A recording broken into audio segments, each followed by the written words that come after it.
Nampak tak yang cikgu share ni? Respon. Nampak ke? Nampak. Nampak. Okay, setakat ni siapa betul soalan dia?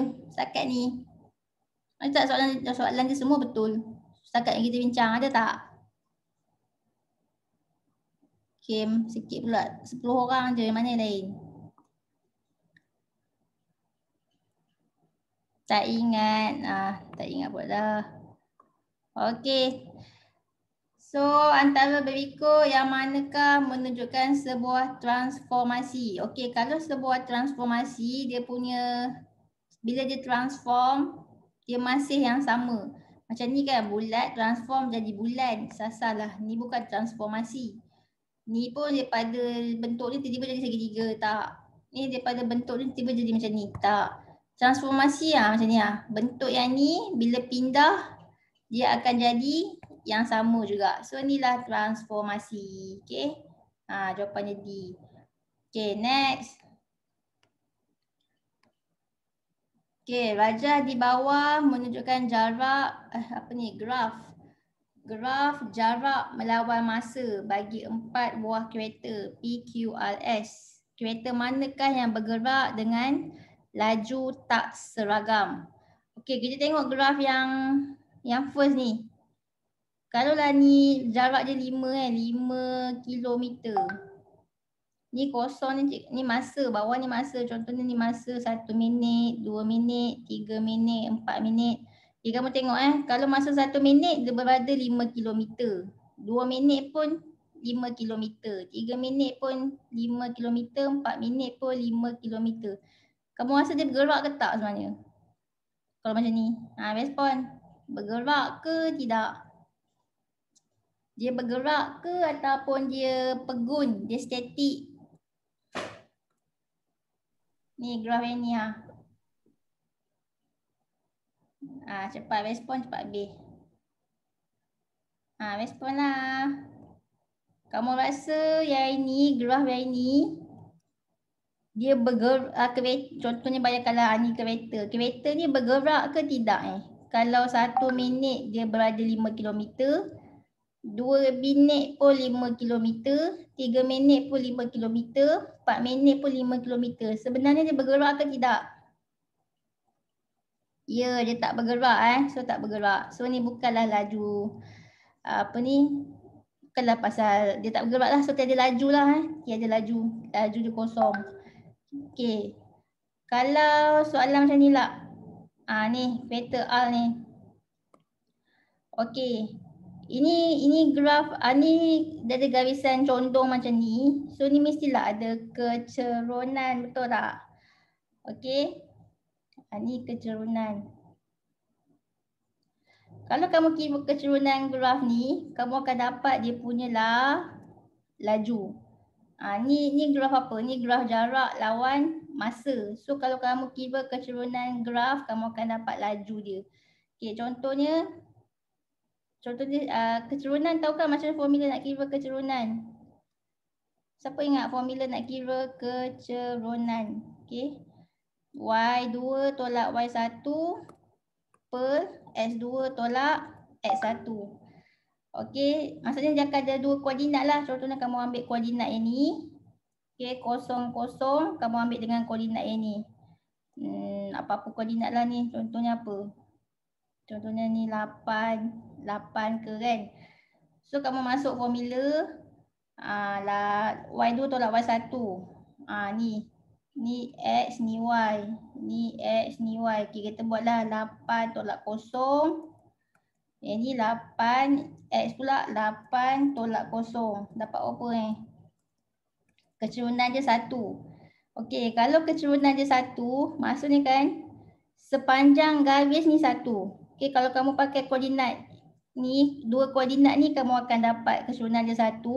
Kalau kamu tak nak pakai koordinat ni, contoh kamu nak pakai koordinat 0, dengan koordinat yang kat sini Kalau kamu kira kecerunan dia pakai formula yang sama ni juga, okey, kamu akan dapat 1 juga. Okey, sini 1.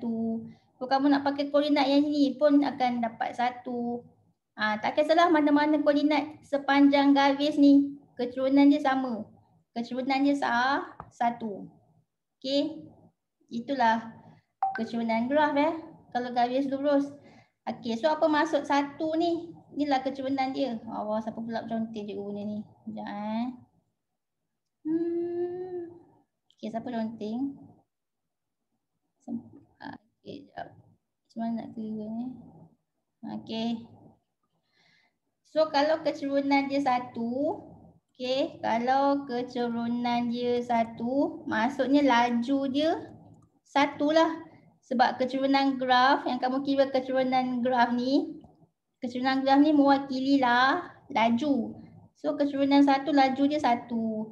So laju dia sini satu, sepanjang ni satu. Jadi ini kita panggil laju apa ni? Ni laju seragam. Faham ke? Respon. Faham. Faham. Okey, apa beza yang macam ni lah kalau garis condong ke bawah? Ini pun mungkin kecerunan juga, tapi nanti kecerunan dia kamu akan dapat negatif. Okey, negatif. So kecerunan dia sama juga. Kalau kamu kira dapat pakai formula ni kan. Okey, pakai formula ni kamu akan dapat kecerunan dia negatif. Contohnya kamu akan dapat negatif 1. Okey. Contohlah cikgu bagi contoh kan. So ni sepanjang ni negatif 1 sepanjang garis ni kecerunan dia negatif 1. So kecerunan tu apa? Kecerunan tu adalah laju. So sebenarnya nilai laju tu kamu dapat laju dia nilai dia negatif. Nilai laju tu nilai negatif lah. Kamu akan dapat negatif laju tu. Okay, contohnya negatif 1 kan. Meter saat negatif 1. Apa maksud laju negatif ni? Laju negatif ni maksud dia kalau macam ni yang satu ni laju positif kan. Ni laju positif. Nilai dia positif kan. Ini laju negatif. Okey, laju negatif tu maksudnya kereta tu dia macam patah balik. Kalau kereta tu contohnya kereta dia pergi ke kanan dengan laju dia 1 meter saat negatif 1 contohnya. Lepas tu tiba-tiba kereta tu dia nak patah balik. So nak tunjuk yang kereta tu patah balik, simbol dia negatif negatif 1 meter saat negatif 1. Maksudnya negatif ni menunjukkan kereta tu dia patah balik ke tempat asal. Itulah maksud dia. Faham ke? Respon. Faham? Ni sebenarnya fizik ni subjek fizik dia belajar lah laju positif, laju negatif. So laju negatif maksudnya kereta tu patah balik sebab laju mana ada nilai negatif kan. So negatif tu menunjukkan dia patah balik ke tempat asal. Respon faham tak ni? Cepat respon, cepat habis. Cepat.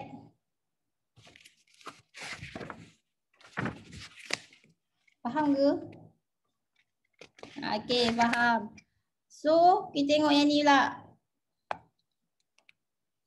Yang ni, ni garis ni kecerunan dia. Okey, kejap Jadi balik dia punya ni. Ya Allah. Okey. So, ni kecerunan dia macam ni. So, kalau kamu kira kecerunan yang ini, sepanjang ni sama. So, kalau sini 1, ni pun 1, ni pun 1, macam tu. Tiba-tiba, garis yang ni sengit macam ni lah. Ni kecerunan dia lain lah pula kalau kamu kira. So, mungkin kamu dapat sini 2, ni pun 2, ni 2. So, kat sini apa maksud dia? Laju dia seragam ke tak seragam? Kalau macam ni seragam sama je kan garis dia kan. So, kecerunan dia sama, laju dia sama. Ni kecerunan dia lain, ni macam ni, lain. Yang ni pula, lain pula. So, kalau kecerunan dia lain-lain, laju dia pun lain. So, bila laju dia lain-lain, kita panggil laju tak seragam. So, jawapannya adalah kereta Q. Boleh? Okay, boleh ke yang ni? So, dia nak laju tak seragam, kereta Q lah. Sebab kecerunan dia lain-lain. Bila kecerunan dia lain-lain, ni lain kan. So, laju dia pun lain-lain. Kita panggil tak seragam. Okay. So, next. Tentukan perimeter. So ada 3, yang ni pun 3, ni 4, ni 4, ni 4. Okay, so perimeter ni kamu kira kawasan luar sahaja. So 4 tambah 4 tambah 4 kan, 4 tambah 4 tambah 4 and then tambah 3 tambah 3. So kamu akan dapat 18. Ni senang kan, perimeter ni senang je. Okay, next. Berikan panjang sisi segi 4 sama di bawah. Okay, luas segi 4 kan panjang, darat, lebar kan. Ni contohnya ni panjang, ni lebar. So ni segi 4 sama. Jadi panjang dengan lebar dia sama. Jadi nak buat apa ni? 1, 2, 1. Nah, nombor apa, dapat nombor apa, dapat 1, 2, 1. Dan nombor dia mesti sama. So nak senang buatlah puncut kuasa 1, 2, 1. Okay. So kamu akan dapat 11. So 11 lah. Kan 11. Ni 11. Kan 11 darat 11. 1, 2, 1. Okay, boleh. Okay. Next. Okay, raja di bawah menunjukkan hubungan antara set P dengan set Q. Ni P, ni Q. Ni sebenarnya F kuasa 2 ni abaikan je. Sebabnya macam pelik kan. Okay, negatif 2 kuasa 2 memang dapat 4. Tapi ni negatif 2 ni macam mana kuasa 2 dapat 1 ni? Tak ke pelik? Kan? So cikgu rasa soalan arahan, dia punya arahan ni salah. Tapi tak apa, kita boleh abaikan yang ni sebab kita tengok antara input, ni input. Okay, belah kiri ni input, yang ni output. Okay. So kita tengok. Untuk satu input ni, dia boleh ada jawapan 2 output. Okay. Satu input, 2 output. Kalau macam ni, satu input, 1 output. Yang ni satu input, 1 output. Kalau yang ni satu input, 2 output. Okay. Okay, kalau yang bawah ni satu input, 1 output. Yang ke atas ni, 1 input, 2 output. So siapa menang? Yang menang yang banyak. 1 input, 2 output. So ini adalah hubungan 1 kepada banyak. Bukan 1 kepada 1 Memanglah kat bawah ni 1 kepada 1. Yang ni pun 1 kepada 1. Tapi disebabkan kat atas ni kita ada 1 kepada 2. Kita ambil yang paling apa? Yang paling besar dia. Yang tu yang menang. So yang ni yang menang. 1 input, 2 output ni yang menang. So jawapannya 1 kepada banyak. Boleh? Respon boleh ke tak? Boleh. Okay, next. Okay, yang manakah menunjukkan satu translasi? Translasi tu tahu kan? Kamu cek dia pergi mana? Dia pergi kanan ke ataupun dia pergi kiri? Lepas tu tengok pula dia pergi ke atas ke ataupun dia pergi bawah. Inilah translasi.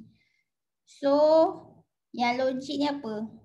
Yang ni tak. Ini bukan translasi. Ini lebih kepada apa ni? Lebih kepada pantulan. Kalau yang ni pun tak. Ini lebih kepada apa ni? Ini lebih kepada putaran. Yang ni pun tak logik juga. Yang ni pun ni lebih kepada putaran. Tapi kamu perasan tak? Dia punya image dia lain daripada ni. Ni kecil ni besar. Ni salah lukis kot. So yang translasi yang inilah. Okay. Option 2 ni. Maksudnya kalau ni objek. Contohnya ni image. So objek ni dia pergi ke kiri. Dia pergi kiri. Tapi dia tak pergi atas dengan bawah pun Dia pergi kiri je. So dia akan jadi apa? Dia akan jadi contohnya ke kiri ni dia contohnya dia ke kiri ni 2 kotak Contohnya ke kiri ni 2 kotak. So cara nak buat translasi dia sebab dia ke kiri so negatif 2 lah. Okay, negatif 2. Negatif tu maksudnya ke kiri. Lepas tu yang ni dia tak pergi atas, dia tak pergi bawah. So kosong. So negatif 2 kosong. Bracket. Inilah kita panggil translasi. Ingat tak translasi? Respon ingat ke tidak?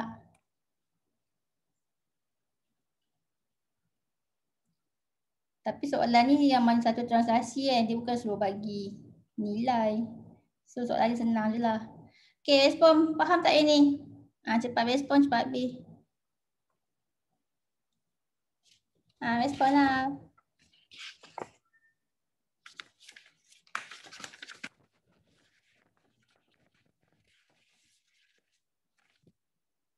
Oh, okay. Faham. Okay, bagus. Next. Pemudahkan. Okay. Kita buat 3 MP kuasa 2 darab 4 NQ kuasa 3. 3 darab 4, 12. Lepas tu ni M. Ni M. Lepas tu ni apa? Ni N. Lepas tu ada P kuasa 2. Lepas tu ada Q kuasa 3. And then per dengan 12 M N Q. So 12 atas dengan 12 bawah ni boleh potong. Lepas tu M atas, M bawah potong, M bawah, N atas potong, Q bawah. Kalau potong satu Q, yang ni, yang ada 3 Q ni kita potong tinggallah Q, ada 2 Q je, okay. 2 Q sebab dah potong satu Q bawah, so yang atas pun kena potong satu Q. So tinggallah Q kuasa 2. Okay, maksudnya ada 2 Q. Faham kan yang ni? Sekejap cikgu buat ni. Mana ke? Ni Q. Ni ada Q3 kan. So potong, satu Q. So tinggallah Q kuasa 2. Okay, so jawapannya apa ni? Jadi tinggallah apa ni? P kuasa 2, Q ada 2, jadi Q kuasa 2. Inilah jawapan dia. Inilah jawapan dia, okay. P kuasa 2, Q kuasa 2. Okay, next. Okay, yang manakah yang betul? Dia kata set A ni adalah nombor perdana. Ni dah macam tajuk, ni form 1 kan? Ingat tak form 1? Okay, dia kata 9 ni nombor perdana. Ya ke 9 nombor perdana? Tak cikgu, dah bagi jawapan ke? Okay, 9 nombor perdana ke? Tak kan? Apa maksud nombor perdana? Nombor yang boleh dibahagi dengan 1 dan diri sendiri sahaja tanpa ada baki. Lepas tu lagi satu note, take note yang 1 bukan nombor perdana Kan setengah pelajar dia suka list down kan nombor 1 ni nombor perdana. Sebenarnya tak, 1 bukan nombor perdana. Macam 2 ya, 3 ya, 4 tak boleh sebab 4 boleh bahagi dengan 2 kan. 5 ya. 6 tak boleh, 6 boleh bahagi dengan 2, boleh bahagi dengan 3 tak boleh. 7 boleh. Itulah nombor perdana. Okey, so 9 ni tak boleh lah. 9 bukan nombor perdana sebab 9 boleh bahagi dengan apa? Memanglah dia boleh bahagi dengan 1, dia boleh bahagi dengan 9, tapi dia masih boleh bahagi dengan 3. So tak boleh. Ni dia kata, ni apa maksudnya? Dia kata 2 bukan nombor perdana. Sebenarnya 2 adalah nombor perdana kan? So ni salah. Yang ni 3 ialah nombor perdana. Ya betul, 3 ialah nombor perdana. Okey, ni dia kata 11 bukan nombor perdana. Salah lah. 11 nombor perdana sebab 11 boleh bahagi dengan 1 dan juga boleh bahagi dengan 11 sahaja. So 11 nombor perdana. So jawapannya B lah. Faham tak ini? Respon faham ke tak? Faham. Okay, faham. Next. Okay, dalam rajah 7, EF dan GH ialah garis lurus. Apakah nilai X? Ni kita boleh pakai sudut X. Yang ni sama dengan ini. Maksudnya kalau sini 100 darjah, sini pun 100 darjah juga. So ni nilai yang ni semua 100 darjah. So dia bagi yang ni 46 darjah. So nak apakah sudut kat sini? So kamu buat senang je lah. 100 tolak dengan 46. Okay, 100 tolak 46 apa? 54 kan? Lepas tu nanti ni dia kata X dengan X. So nilai dia sama. Jadi kamu boleh bahagi je dengan 2. 54 bahagi 2 dapatlah 27. Okay. So dapatlah yang ni. Nilai X ni 27. Yang ni X ni pun 27 juga. Okay, cuba kita test. Dapat tak? 27 tambah 27. And then tambah yang ni 46. So kamu akan dapat tak 100? 27 tambah 27 tambah 46. Kan dapat 100 kan? So betul lah X tu 27. So jawapannya 27. Okay. Boleh. Ni senang juga. Okay, ni macam level form 1. Sebenarnya soalan ni adalah soalan form 1 Okay, next. Ni pun soalan form 1 juga. Okay, dia kata AB 14. Lepas tu BC. Ni BC. B tu dia kata B6. B6. C. C5. Okay. So macam nak buat ni?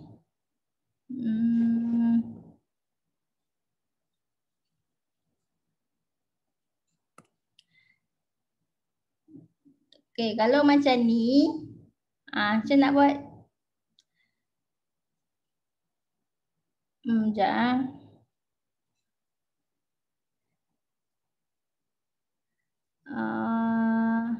14, 65. Okay. Disebabkan B ni atas dengan bawah dia lain. So kamu pun darabkan dia. Kalau sini 4 darab 6. Yang ni pula 6 darab 4. Supaya nanti dia akan jadi sama. Sebab kita nak samakan. Sebab ni 4 dengan 6 dan lain. Kita nak samakan dia. So 4 darab 6 dan darab 4 lah. So jadilah kat sini 4 darab 6, 6 darab 4 jadi apa? Jadilah 24. Okay, so ni 24 nilai untuk B ni. Okay, next. Untuk A pula. So disebabkan yang ni 4 darab 6. Jadi 1 ni, A ni 1 ni pun kena darab 6. So 1 darab 6, mana ni? Okay, so 1 darab 6, 6. Okay. Disebabkan atas darab 6. Okay, 4 darab 6. Ni semua bahagian atas kan. So 4 darab 6. Yang ni pun 1 darab 6. Okay, tengok yang bawah. Disebabkan bawah ni 6 darab 4. So yang bawah ni yang 5 ni pun darab 4 juga. So 5 darab 4, 20.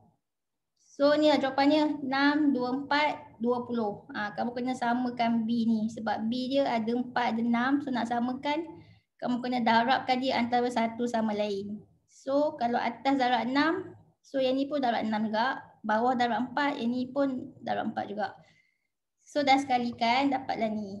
Masalahnya tak ada jawapan yang ni kan. So kita permudahkan. Sifir apa ni? 6 bahagi 2. 6 bahagi 2, 3. 24 bahagi 2, 12. 20 bahagi 2, 10. So jawapannya ni lah. Okay, bila kamu nak bahagikan nisbah, make sure kamu bahagikan yang sama. Kalau nak bahagi 2 kan.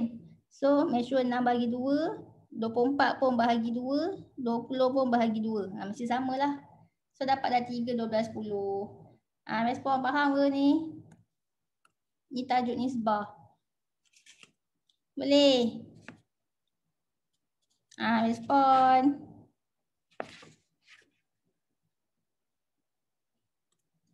Okey, faham. Next. Pilih salah satu nombor berikut bagi kumpulan asal. So nombor perdana 6 bukan sebab 6 still boleh bahagi dengan 2 kan. Dia boleh bahagi dengan 3. Tak boleh. 7 boleh. Sebab 7 hanya boleh dibahagi dengan 1. Dan juga hanya boleh dibahagi dengan 7. Tu saja kan. So jawapannya 7. 15 tak boleh. 15 boleh bahagi dengan 3 kan. Boleh bagi dengan 5. So tak boleh. Okey, next. Gandaan bagi 8. Sifir 8. So sifir 8 yang ni lah. 8 tambah 8, 64 kan. Okey. Ni faktor bagi 24.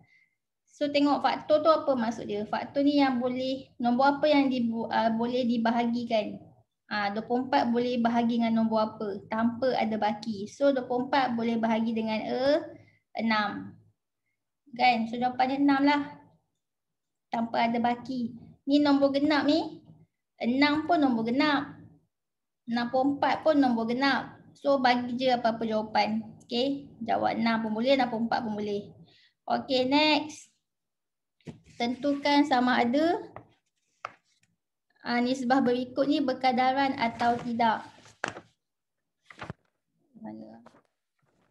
Okay.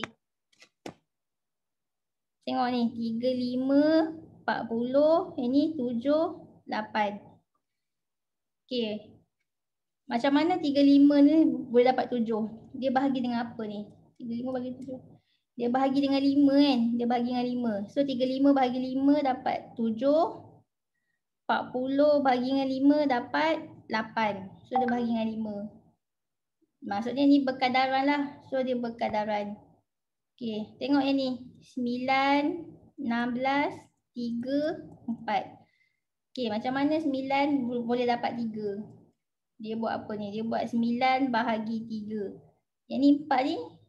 So dia buat 16 bahagi 4 kan. So ni tengok. Ni 3 dia bahagi 3. Yang ni dia bahagi dengan 4. So salah lah. Sepatutnya bahagi kena sama. Macam ni kan. Kalau bahagi dengan 5, yang ni pun bahagi 5 juga. Kalau dia bahagi 3, dia bahagi 4. So salah. Jadi ini bukanlah berkadaran. So bukan berkadaran. Okay.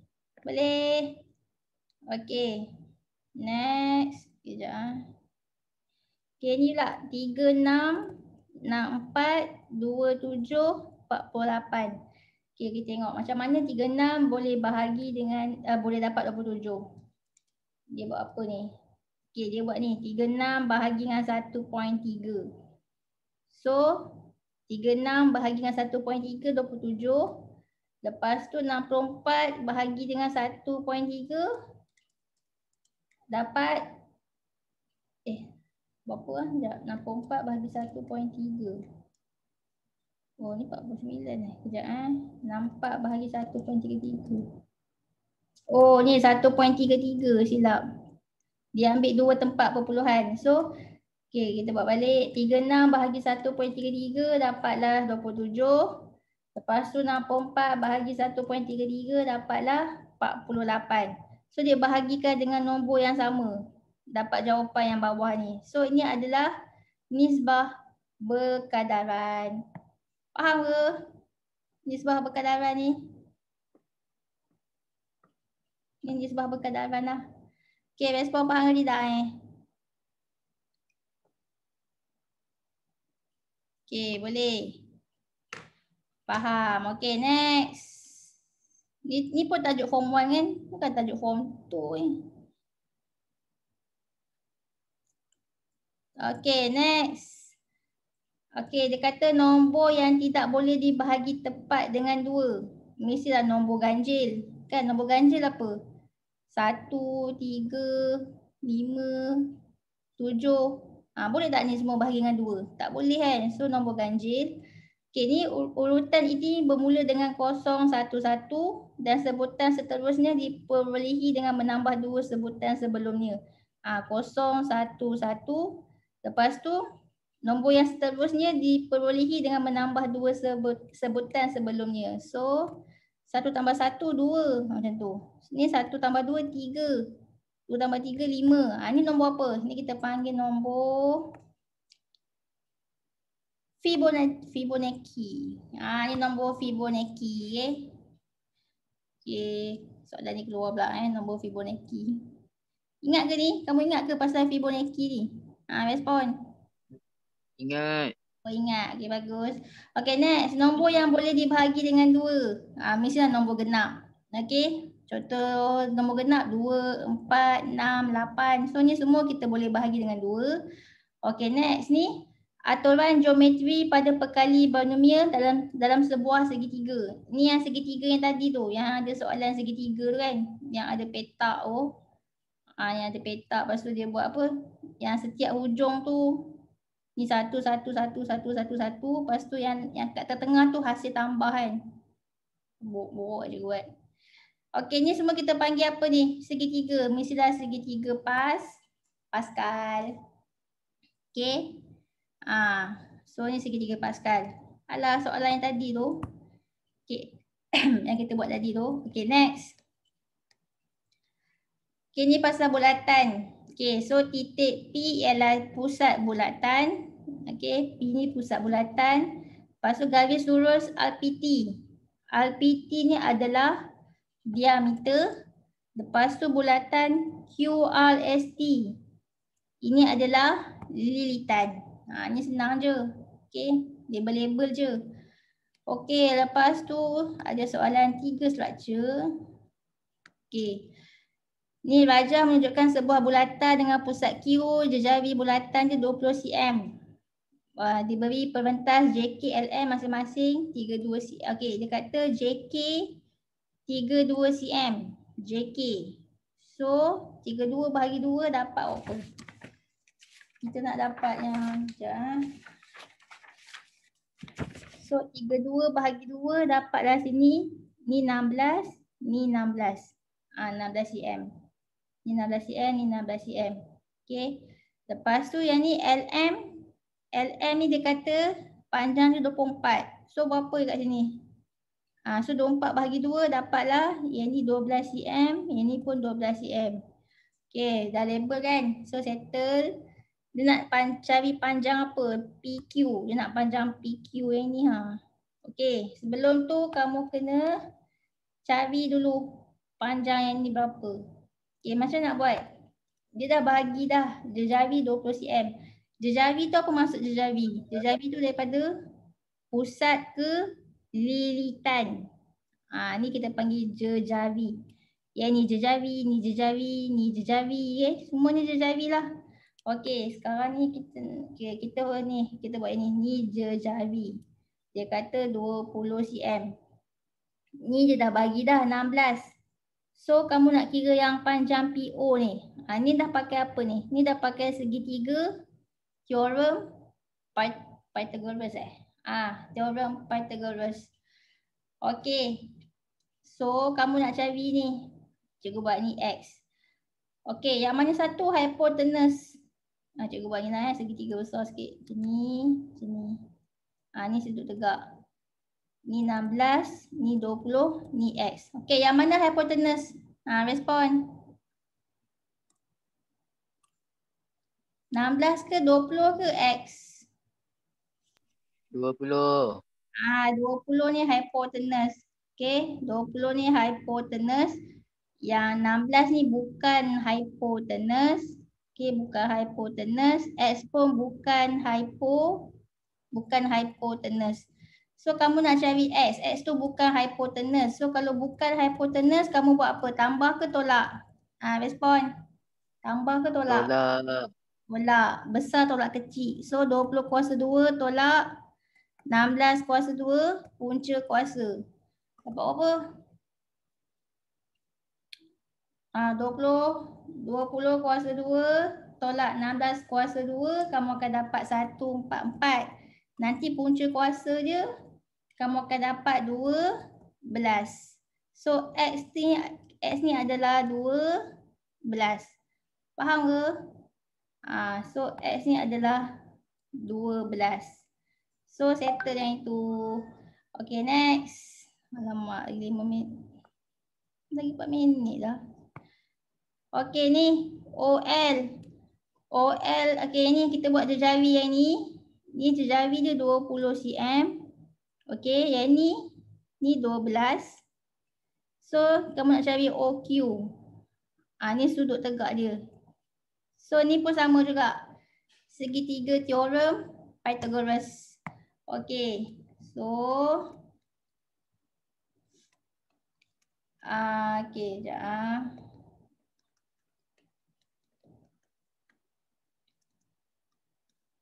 Okey, so ni segitiga. Cikgu buat macam ni. Ni sudut tegak. So ni 12, ni 20. Kamu nak cari ni X. Okey, mana hypotenuse? Respon. Hypotenuse mana? 20. 20. So ni hypotenuse. So yang lain ni bukan hypotenuse. So kamu nak cari X. X ni bukan hypotenuse. So sama juga kamu tolak. 20 kuasa 2 tolak 12 kuasa 2 punca kuasa. So 20 kuasa 2 tolak 12 kuasa 2 256 and then punca kuasa dapatlah 6. Dapat 16. Betul lah kan? Tadi salah Sekejap 20 kuasa 2 tolak 12 kuasa 2. Lepas tu punca kuasa. Dapatlah 16. So X ni 16. So ni 16. Yang tadi tu salah yang ni Yang ni, sekejap Yang ni, yang cari yang ni 20 kuasa 2 tolak 16 kuasa 2 kan. Punca kuasa. 20 kuasa 2 tolak 16 kuasa 2 144. Punca kuasa dapat 12. Ni so X ni 12. Okey. So dah dapat dah ni 12 ni 16. Nanti kamu pun tambah. So 12 tambah 16 dapatlah 28. So jawapannya 28. Okey, boleh? Okey. So itulah dia guna segitiga Okey, next. Okey. Ni dia kata apa pula? Dalam rajah 4 tiub cecair E. Maksudnya ni E, 4E dan 1 botol F akan menghasilkan 12 liter minyak. So kita buatlah 4E tambah F sama dengan 12. Lepas tu yang ni lah, jika 18 liter minyak wangi dihasilkan daripada 5 tiub cecair E dan 2 botol F. Maksudnya 5E tambah 2F akan dapat apa? 18. Okey. So kamu nak cari isi padu liter bagi cecair E. Ni berapa cecair E? So ni panggil penyelesaian persamaan ini secara serentak. Dalam dewan ini lah. Macam mana Okey, so kamu nak hapuskan apa? Dah less than 1 minit pula dah. Okey, jap. Cikgu bagi link baru Kejap 5 minit kita habis. Boleh ke? Boleh. Okey.